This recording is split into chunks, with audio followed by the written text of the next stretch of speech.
Assalamualaikum warahmatullahi wabarakatuh. Alhamdulillahi rabbil alamin, nahmaduhu wa nasta'inuhu. Man yahdihillahu fala mudhillalah wa man yudlilhu fala hadiyalah. Asyhadu an la ilaha illallah wahdahu la syarikalah wa asyhadu anna Muhammadan abduhu wa rasuluh. Qala rabbi shrah li sadri wa yassir li amri wahlul 'uqdatam min lisani yafqahu qawli. Qalu subhanaka la ilma lana illa ma 'allamtana innaka antal alimul hakim. Wa qala Allah ta'ala fi kitabihil aziz, a'udzu billahi minasy syaithanir rajim. Ya ayyuhalladzina amanu sabiru wa sabiru wa rabitu wattaqullaha la'allakum tuflihun. Sadaqallahul azim. Amma ba'd. Yang dihormati Ustaz Azlan dan wadah yang lain, kepimpinan Raja Putra yang Ustaz hormati sekalian, alhamdulillah kita berada di dalam surau dengan beberapa amalan-amalan yang kita lakukan. Mudah-mudahan amalan tersebut diterima oleh Allah Ta'ala dan menjadi saksi kepada kita nanti, dan juga menjadi syafaat Al-Quran. Amalan pula sebagai tawassul kita perkara baik untuk melepaskan diri daripada kesukaran di dunia maupun di alam barzah ataupun di akhirat kelak, insya-Allah. Amin. Pada malam ini kita nak belajar kitabul adab. Sangat penting adab. Kalau nak cerita beradab ni panjang banyak, tapi kita berdikit-dikit, walau sedikit tapi membawa manfaat dan kita amalkan. Mudah-mudahan ia melekat menjadi pejab dan dibudayakan dalam kehidupan seharian. Anak-anak yang dirahmati Allah Ta'ala, ingat, Allah Ta'ala memuji baginda Rasulullah sallallahu alaihi wasallam sebagaimana firman-Nya, wa innaka la'ala khuluqin azim, dan sesungguhnya engkau wahai Muhammad benar-benar di atas budi pekerti yang agung. Nabi Muhammad budi pekerti yang agung.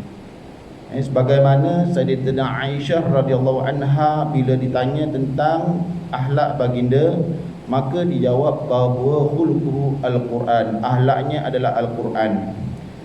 Jadi kehidupan kita tak boleh lari daripada Al-Quran. Faham tak faham, kena ngaji Quran. Sedikit demi sedikit kita cuba faham maknanya supaya akhlak kita sebagaimana akhlak Rasulullah sallallahu alaihi wasallam sebagaimana yang terpapar di dalam Al-Quran. Kemudian sabda Rasulullah sallallahu alaihi wasallam, innama bu'ithu liutammima maqarimal akhlak, sesungguhnya aku diutuskan untuk menyempurnakan kemuliaan akhlak. Rasulullah diutuskan di tengah masyarakat jahiliah. Faham-faham sajalah masyarakat jahiliah ini, kalau kita berada di tengah-tengah dengan keadaan yang cukup, orang kata apa, tak tahulah kita ni nak nyokong dia ke nak marah. Kalau kita orang Islam memang kita nampaklah keadaannya membunuh anak, bersetubuh dengan mak dia, membunuh anak lelaki yang tak gagah, maknanya yang lemah, tak mendapat harta pusaka, meminum arak dan sebagainya. Jadi lahir di tengah-tengah masyarakat seumpama ini seorang nabi untuk membetulkan akhlak yang buruk yang berlaku ketika itu. Akhirnya dengan kebaikan akhlak yang ditunjukkan oleh baginda Rasulullah sallallahu alaihi wasallam, yang permulaannya digelar Al-Amin. Kenapa digelar Al-Amin? Memang akhlak yang terpuji. Hingga Nabi digelar Al-Amin, maknanya dijoloki dengan nama Al-Amin, menunjukkan bahawa dari kecil sehinggalah dewasa memang baginda seorang yang Al-Amin, yang amanah, yang senang didekati, mudah diajak bicara, berbincang, ringan tulang dan sebagainya. Itu baginda Rasulullah sallallahu alaihi wasallam. Dan tak mana ketika baginda Rasulullah sallallahu alaihi wasallam menyampaikan ajaran Islam, memperbaiki akhlak dan akidah umat ketika itu, maka berlakulah bolak-balik di dalam hati mereka sama ada nak menentang baginda Rasulullah sallallahu alaihi wasallam atau tidak.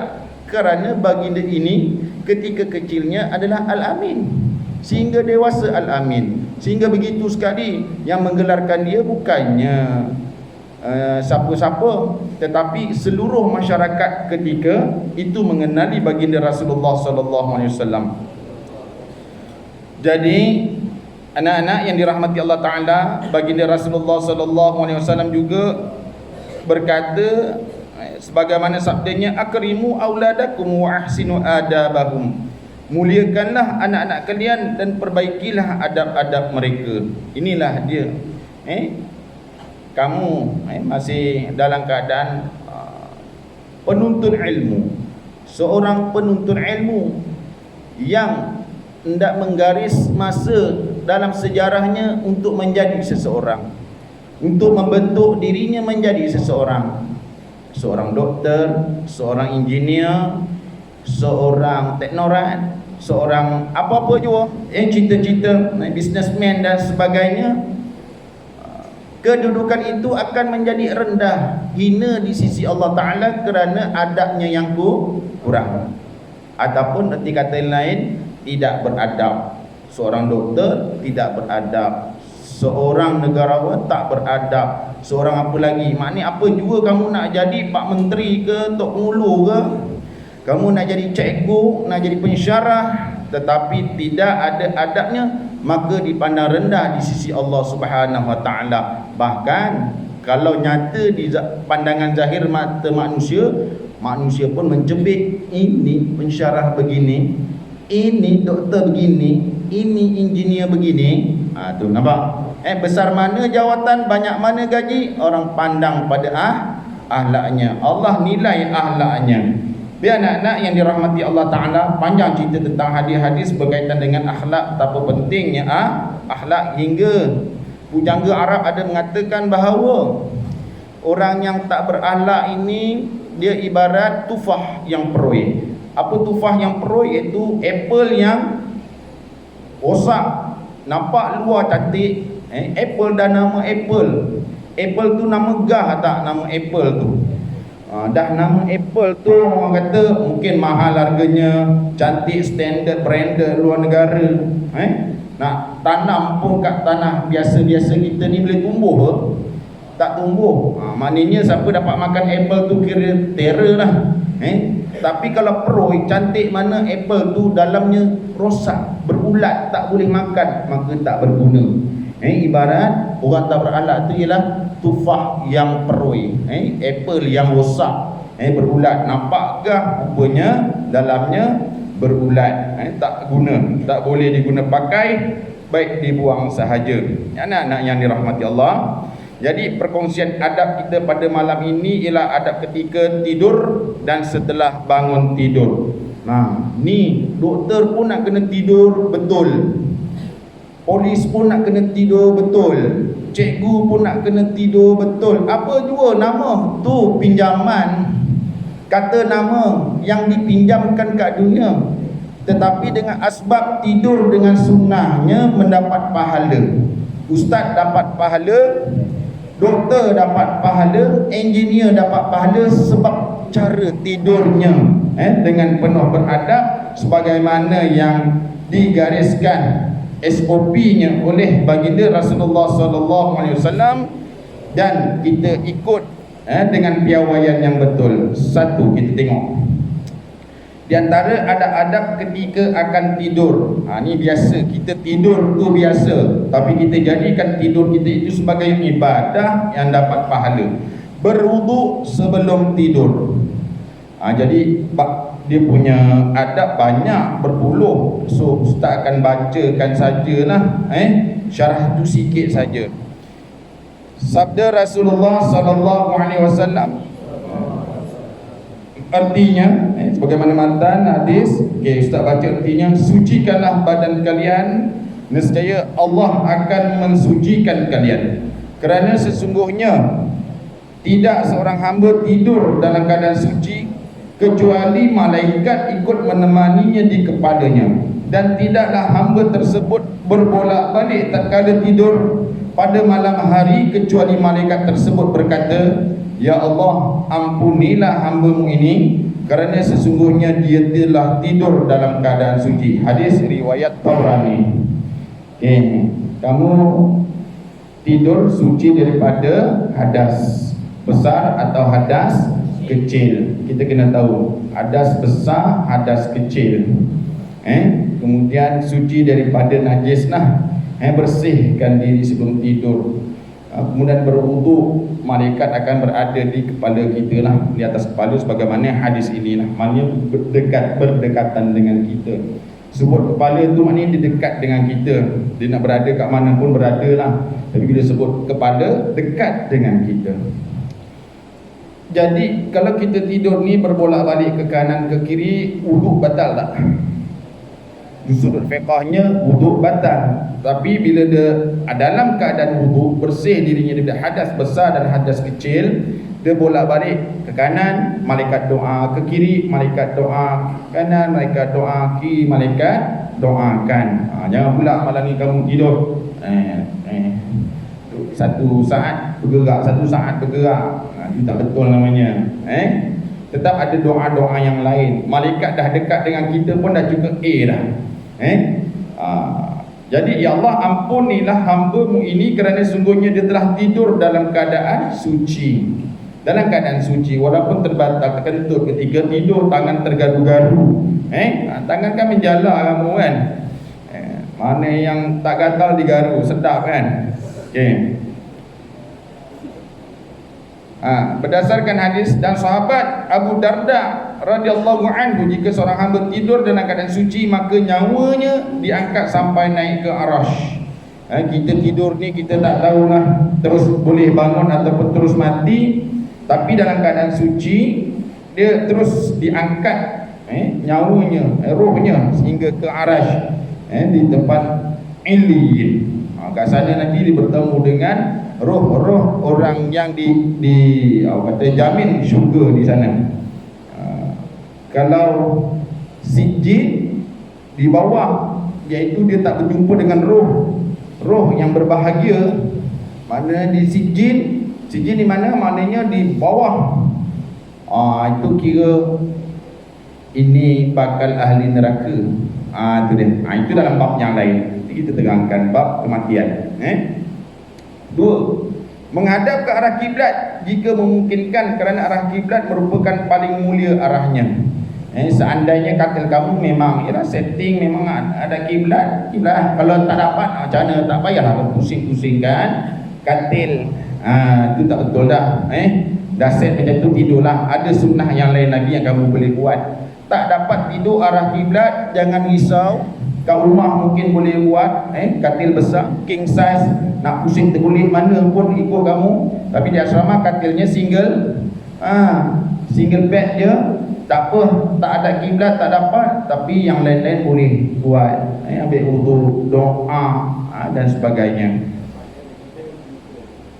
Okey, kanan ni maknanya kepala ngadap timur, kepala unjuk ke timur. Jadi dada ke arah kiblat. Kalau orang sakit, dia tak dapat macam tu, biasanya kepalanya ditinggikan, dadanya ngadap kiblat, dengan kakinya melunjuk ke arah kiblat pun boleh begitu. Itu orang sakit lah. Okey, jelas Tiga, tidur berbaring ke arah sebelah kanan. Berdasarkan sabda Rasulullah SAW, jika kamu akan berbaring di tempat tidurmu, maka berwuduklah sebagaimana kamu akan berwuduk untuk solat. Kemudian berbaringlah ke sebelah kanan. Hadis riwayat Bukhari dan Muslim. Sebelah kanan lah, arah kiblat. Itu tadi Ustaz kata, kalau memang katil kamu tak dapat menghala ke arah kiblat, kalau dapat sikit, okeylah, kamu boleh menganjak sikit posisi kamu. Tapi memang dia akan jadi berpusing 360 darjah ke 180 darjah ke, tak payahlah. Ada lagi amalan sunnahnya, lain yang perlu kita boleh kita buat. Okey, kat rumah nanti baru kita buat macam mana. 4. Bertaubat dari seluruh maksiat kerana dikhawatirkan ajalnya, jadi kematian yang akan datang tatkala dia tidur. Banyakkan istighfar. Bertaubat, ya Allah, ampunkanlah dosa hamba-Mu, dosa sekalian muslimin dan muslimat. Ampunkan, minta ampun dosa diri, ampunkan dosa mak abah, dan ampunkan sekalian muslimin dan muslimat. Itu sunnahnya. 5. Niat akan bangun sebelum fajar, subuh, supaya dapat melaksanakan solat sunat tahajud. Tu niat, bersungguh, berazam. Sebagaimana kamu berazam nak berjaya dalam SPM, contoh, ataupun peperiksaan, kamu berazam, mesti kamu bertekad dengan membaca bukunya, dengan persiapan-persiapannya. Itu menunjukkan kesungguhan. Begitu juga tidur, nak bangun, nak berjaya bangun. Ni belum cerita berjaya SPM. Dan tentu dengan macam mana nak berjaya SPM, belajarnya, jadualnya, tekadnya. Begitu juga nak berjaya boleh bangun, mestilah kamu ada niatnya, tekadnya. Okey, study kejap, ngaji kejap, tidur bangun 4:30, paling lewat pukul 5 bangun, dapat tahajud 2 rakaat. Jadi kemudian sebelum tidur, yang ke-6, sebelum tidur maka dianjurkan untuk solat sunat witir terlebih dahulu jika tidak yakin akan bangun sebelum azan subuh. Ni yang tak ditinggalkan. Sahabat-sahabat juga begitu. Solat sunat witir, sama ada dia nak solat witir lepas solat isyak, iaitu sebelum tidur, atau dia witir bangunlah lepas tahajud 2 rakaat. Kalau sempat buat hajat aja, kalau tak sempat dia witir 3 rakaat. 2 salam lah, 2 rakaat, 1 rakaat macam witir bulan Ramadan tu. Sebagaimana hadis sabda Rasulullah sallallahu alaihi wasallam, barang siapa yang takut tidak bangun untuk mendirikan solatnya pada akhir malam, maka solatlah witir di permulaan malam. Permulaan malam ni lepas isyak tu permulaan malam lah. Dan barang siapa yang yakin dapat bangun pada akhir malam, maka solatlah witir di akhir malam, kerana sesungguhnya solat pada akhir malam disaksikan oleh malaikat pembawa rahmat. Tapi amat hebat orang yang boleh witir pada akhir malam, maknanya sebelum subuh. Sebagaimana baginda Rasulullah tanya kepada Sayyidina Umar dan juga Abu Bakar radhiyallahu anhu, bagaimana solat witirmu ya Abu Bakri? Kata Abu Bakar, aku witir lepas isyak itulah, awal malam tu aku witir kerana khawatir tak mampu nak bangun. Tanya Umar, bagaimana witirmu? Aku witir di akhir malam. Jadi dua-dua bagus. Rasulullah senyum. Umar seorang Sayyidina Abu Bakar seorang yang berhati-hati. Umar seorang yang sangat sangat apa? Sangat power. Kerana dia boleh berjanji dengan waktu untuk bangun malam. Bukan bermakna Sayyidina Abu Bakar tak boleh bangun malam, boleh. Cuma Sayyidina Abu Bakar dia lebih berhati-hati sifatnya, kan? Umar ni seorang yang perkasa, berkenaan dengan masa pun dia boleh bertegas dengan masa. Dengan iblis pun bertegas, iblis pun takut dengan dia, jin pun takut dengan dia. 7. Tidur di permulaan malam agar dapat melaksanakan solat sunnah tahajud, kecuali jika terdapat uzur. Prep habis pukul 11. Okey, siap ngaji, baca suratul Mulk. Okey, kemudian adalah perkara yang perlu buat, kemudian tidur. Azam bangun pukul 4:30 atau pukul 5 paling lewat, nak buat persiapan. Dah janji menengah atas bangun pukul apa, menengah rendah bangun pukul berapa. Sebab kita penjarakan fizikal, tak naklah crowded di bilik air, kan? Dah ada buat begitu. Tingkatan 5 biasa kami bangun pukul 3:30. Nanti tingkatan menengah rendah biasanya bangun pukul 4:30 atau pukul 5 contoh. Zaman-zaman ustaz dulu memang tingkatan menengah atas bangun 3:30, memang bangun 3:30. Jadi adik-adik bangun lewat, nanti kami yang lepas tahajud semua, kami akan kejut adik-adik. Begitulah dia punya tradisi dia. Okey. Berdasarkan hadis dari Sayyidatina Aisyah radhiyallahu anha, beliau berkata, sesungguhnya Rasulullah sallallahu alaihi wasallam tidur pada permulaan malam dan beliau menghidupkan akhir malam dengan cara bertahajud. Hadis riwayat Bukhari dan Muslim. Okay, yang ke-8, dianjurkan sebelum tidur untuk mematikan api yang sedang menyala di dalam rumah kerana dikhawatirkan dapat menyebabkan terjadinya kebakaran. Ini dululah gunakan pelita, jamong dan sebagainya. Kita sekarang ni elektrik lah, lampu elektrik, matikan tu sunnah. Light off tu hukumnya apa? Sunnah, bukannya saja-saja. Tengok. 9, sebelum tidur maka dianjurkan untuk menutup bejana, ini mangkuk atau gelas yang terbuka. Ya, hadis tadi kita baca. Sabda Rasulullah sallallahu alaihi wasallam, la tatrukun nar fi buyutikum hina tanamun. Rawahu Bukhari wa Muslim. Janganlah kalian membiarkan api di rumah kalian menyala ketika kalian akan tidur. Hadis riwayat Bukhari dan Muslim. Main terpakailah kalau kita kiaskan dengan lampu Kalimantan, LED, LCD, kita tutup. Dulu memang guna lampu pam. Zaman ustaz dulu, zaman ustaz bukannya zaman Jepun pun, tapi zaman ustaz dulu tu guna lampu pelita sampai hitam lubang hidung ni nak study ni sampai lampu habis, minyak habis, rambut terbakar, hidung hitam. Itulah sebab jelaga dia masuk ke lubang hidung. Tu kadang sekarang ustaz batuk kan. Mungkin wallahualam, mudah-mudahan bukan sebab tu penyakit, tapi kita tak boleh tolak sebab. Sebab itu termasuk dalam bab akidah yang kita kena percayalah, sebagai satu sebab yang Allah jadikan. Dulu kemudian upgrade, guna lampu pam.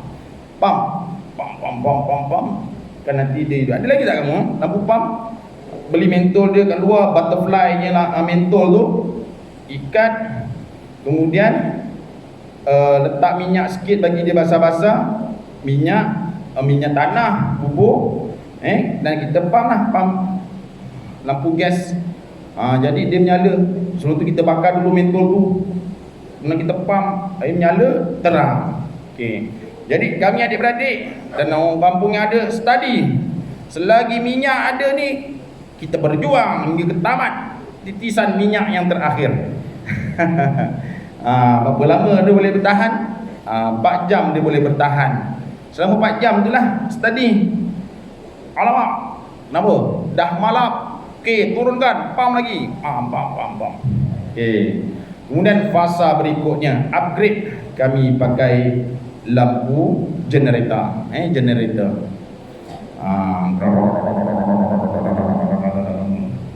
Nak belajar ni, lawan. Sambil ngapal ni, sambil dengan bunyi generator yang maha dahsyat, maha kuat. Sekarang generator mungkin slow sikit bunyi kot. Zaman tu Allah. Bacalah anak Aisyah radhiyallahu anha contohlah. Bunyi generator ni. Adik-beradik ustaz berapa orang? 10 orang. Yang duk study lagi masa tu, yang dah belajar, yang tak belajar lagi 3 orang. Budak kecil lagi lah. Jadi 7 yang belajar. Ni kalau balik cuti sekolah lah semua ada. Kalau masa sekolah rendah 5 orang lah. 5 orang, 2 dah masuk asrama. Masuk asrama tu semata-mata nak makan sedap. Nak makan sedap duduk asrama. Dan tak pakai duit, tak ada pakai duit. Kecuali nak balik naik bas dia pakai duit. Kat asrama dah makan kenyang sedap. Sebab nak beasiswa. Adik-beradik ustaz semua gitu. Nak masuk asrama sebab nak makan sedap. Okey, tu tak payah cerita lah. Tu zaman kamu lagi sedap.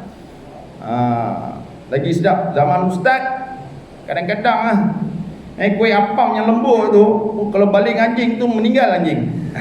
Maknanya cara pembuatannya mungkin silap ketika tu, kemahirannya kurang. Sekarang ni kan mahir kan, dengan pembakaran dia yang bagus, masuk oven dia ke dah macam mana. Okey. Ustaz tengok DS kita masak pun sedap. Ini misal kata zaman ustaz ada kat sini, kawan-kawan ustaz ada kat sini, Rasanya Allah memang tak nak balik setahun tu. Nak makan dekat asrama memang tak nak balik. Sama ustaz lain, kalau kuah tu cerai. Ustaz dulu ketua biro makanan. Pernah ketua biro makanan. Cek ada tak lalat walaupun rambut selai masuk dalam beg plastik. Ni bukti. Kawan ustaz AJK ini stokin. Stokin ni jumpa. Okey, kita cerita lain. Ni bukan cerita adab. Kita patah balik. Macam mana boleh situ? Lampu. Cerita asrama pula.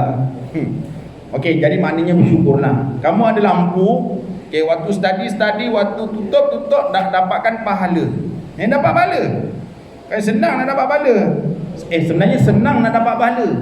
Cuma buat dengan tak buat je. Betul? Terus lagi. Hadis tadi. Tutuplah bejana mangkuk juga lubang-lubang air kerana sesungguhnya pada suatu malam dalam setahun Allah Subhanahu taala menurunkan penyakit di dalamnya dan tidak berlalu pada bejana tersebut tanpa penutup kecuali penyakit tersebut turun ke dalamnya. Hadis riwayat Ahmad dan Muslim. Corona dan sebagainya. Dalam setahun ada penyakit yang turun. Ni Nabi kata. Bukan orang lain kata, Nabi kata. Macam mana Nabi tahu? Allah bagi tahu. Jadi nak macam mana? Malam yang keberapa? Jangan kira malam yang keberapa. Tutuplah. Air tutup, makanan tutup. Gitu. Jangan terdedah. Hingga kan Nabi ajak walau dengan ranting kayu kan, tutup sebagai syarat. Okey. 10 dah kira baca, matikan lampu. 11 mengunci pintu rumah sebelum tidur. Ni kalau kat rumah lah, di asrama tu taklah. Tapi pagar grill tu kita kunci. Bilik tak perlulah sebab nanti ada apa-apa berlaku. Tapi grill tu tutup. Berdasarkan sabda Rasulullah sallallahu alaihi wasallam, hadis dia, Ustaz baca, jika salah seorang dari kalian akan tidur, maka matikanlah lampu-lampu dan tutuplah, yang dikuncilah pintu-pintu rumah. Hadis riwayat Bukhari. Cek pintu, siapa yang jadi DC ke ataupun dia dekat dengan pintu, tak kira lah. Cuba biasakan cek pintu. Dah kunci, tak kunci peluang ni. Bukan peluang nak keluar. Peluang tolong tutup, dapat pahala. Tutup manggakan ke, tapi sekarang tak perlu mangga. Tak apa, tak mangga tak apa. Tapi ditutup. Paling tidak bacalah selawat. Mudah-mudahan tak adalah orang gila masuk nak sembelih orang. Takut ada orang tak betul. Masalah mental disorder, mana tahu dia panjat asrama masuk, dia cari budak jantan. Dia rogol budak jantan, mana tahu orang penyakit macam tu. Ada tak? Ada kalau memang orang jenis berpenyakit. Jadi sunnahnya tutup kan. Bacalah selawat, bismillah, tawakal Allah, tutup, ya Allah peliharalah kami daripada mara bencana. Insya Allah. Okey, terus lagi hadisnya. Jika salah seorang dari kalian akan tidur di katilnya, maka bersihkanlah selimutnya. Ni tentang merapikan tempat tidur sebelum tidur kerana dikhawatirkan terdapat barang atau haiwan yang dapat mengganggunya. Kala ular yang kecil-kecil, awak pernah jumpa ular kecil? Kadang ular tedung kecil. Itu bisa tu. Jadi sunnahnya dikebas. Kamu sebut apa? Libas ke kebas dulu dengan hujung selimut ke kan. 3 kali paling kurang lah. Habuk hama bagi yang masalah pernafasan, asma dan sebagainya pun sebagai satu rawatan bagi diri dia. Okey, apa maksud hadis ni? Jika salah seorang dari kalian akan tidur di katilnya, maka bersihkanlah selimutnya dengan hujung sarungnya, yakni bajunya, kerana sesungguhnya dia tidak mengetahui apa yang dia tinggalkan. Maksudnya iaitu dikhawatirkan terdapat haiwan yang masuk setelah dia memakainya. Selimutnya dibersihkan, atas katilnya kadang ada semut kecil gigit, hama pepijat. Pijat ni kalau gigit gatal kamu. Tilam tu dah tak dijemur, tak dibasuh selalu kan. Itu yang bahayanya. Okey. Dan yang lain-lain lah. Jadi sunnahnya buat sahaja, dapat pahala. keselamatan pun terjaga. 13, menutup aurat. Menutup aurat meskipun tidur sendiri, kerana manusia sepatutnya harus lebih malu terhadap Allah Subhanahu wa taala daripada malu terhadap manusia, dan juga agar auratnya tidak terlihat oleh para malaikat dan kaum jin. Orang yang beriman, kepercayaan dia kepada Allah, Rasul, kitab, malaikat, dan makhluk-makhluk yang ada, yang duduk bersama, ada di sekitar kita ni. Rokib dan Atid tu ada. Malaikat yang menjaga duduk atas kepala kita tu ada. Ada. Kalau kita tidur dengan spenda saja, tak malu ke? Lagilah Allah yang jadikan kita ni ada. Dia ada sejak azali. Kita kena hormat lah. Kena hormat. Jangan kata Allah tak pandang kita. Kalau Allah tak pandang kita, maknanya kita tak mendapat rahmat Allah Ta'ala. Orang yang tak dapat rahmat Allah Ta'ala ni tak masuk syurga. Jadi jangan kata Allah tak pandang dia. Bila nak rasa jiwa Allah memandang dia, tutuplah aurat ketika tidur. Sebagaimana sabda Rasulullah sallallahu alaihi wasallam, maksudnya, wahai Rasulullah, apa yang harus kami jaga dari aurat kami? Maka Rasulullah berkata, jagalah auratmu kecuali terhadap isterimu dan budakmu. Ini hamba saya, sekarang tak ada hamba saya. Maka aku berkata lagi, wahai Rasulullah, bagaimana kalau seandainya aurat kami terlihat di antara sesama lelaki? Maka Rasulullah berkata, jika kamu mampu, maka usahakanlah agar auratmu tidak terlihat oleh sesiapa pun. Kemudian dia berkata, aku bertanya lagi, wahai Rasulullah, bagaimana jika kami hanya seorang diri? Maka Rasulullah berkata, kamu sepatutnya harus lebih malu kepada Allah daripada malu kepada manusia. Hadis riwayat Abu Daud. Itu pakai seluar yang menutup aurat lah, orang kata. Yang macam mana jenis seluar yang menutup aurat, kalau tak pakai kain dan sebagainya. Okey, dan Isyak ada lagi 14. Menulis wasiat sebelum tidur, terutama yang berhubungan dengan hak-hak orang lain, seperti amanah, hutang yang masih berada dalam tanggungan dirinya. Kadang-kadang kita terambil barang orang, curi barang orang, terambil lain, curi lain kan. Tu hak orang tu ambil secara batil kan. Itu berdosa tu. Tak sempat taubat sebelum mati, itu memang tak lepas tu. Ke akhirat, ke pada mahsyar memang terpasak kaki, tak dapat masuk syurga, terus diumban ke dalam neraka. Jadi kita tulis, hari ini saya terambil selipar rakan ni, tulis, catat, letak bawah bantal. Saya berhutang dengan siapa, tulis. Catat, saya curi apa, tulis, catat. Kot-kotlah waktu tu mati, meninggal dunia, bila orang jumpa, ya Allah, rezeki bagi diri dia, orang minta jumpa warisnya, langsaikan hak orang lain ni yang dikira berhutang. Perkara yang melibatkan keberhutangan dengan orang lain, sama ada secara halal ataupun haram, kena selesaikan. Faham ni? Okey, sebagaimana hadis, tidak dibenarkan bagi seorang muslim untuk tidur sampai 2 malam kecuali wasiatnya sudah tertulis di sisinya. Ni, dalam 2 malam tidur tak ada wasiat berkaitan hak orang, apa yang dia buat, maka Allah Ta'ala, Nabi kata apa? Tak dibenarkan, maknanya satu tegahan, satu warning, warning. Sayyiduna Abdullah bin Umar bin Khattab berkata, semenjak aku mendengar Rasulullah SAW berkata tentang hal tersebut, maka aku tidak tidur semalam pun kecuali wasiatku sudah tertulis di sisiku. Ni dalam kitab Al-Wasaya, hadis riwayat Tabrani.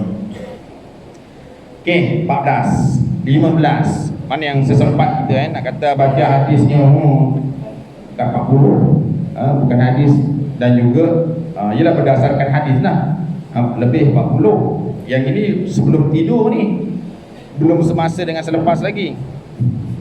Ya. 15. Saling berjauhan saling berjauhan ketika akan tidur bersama orang lain. Kalau single bed, memanglah tak boleh berjauhan, maknanya satu katil seorang, single. Kalau queen, bolehlah berdua tapi jauh. Maknanya penjarakan fizikal. Nabi dah ajar dah, tidur pun ada penjarakan fizikal, dapat pahala. Buat makruh tidur dalam keadaan tak dapat pahala, dalam keadaan ditegah dan tak disukai oleh Nabi SAW. Kita selalu berselawat sallallahu, kemudian kita selawat Tabibiah dan sebagainya, tetapi tak ikut sebagaimana yang dicadangkan oleh baginda Rasulullah SAW. Macam tak kena.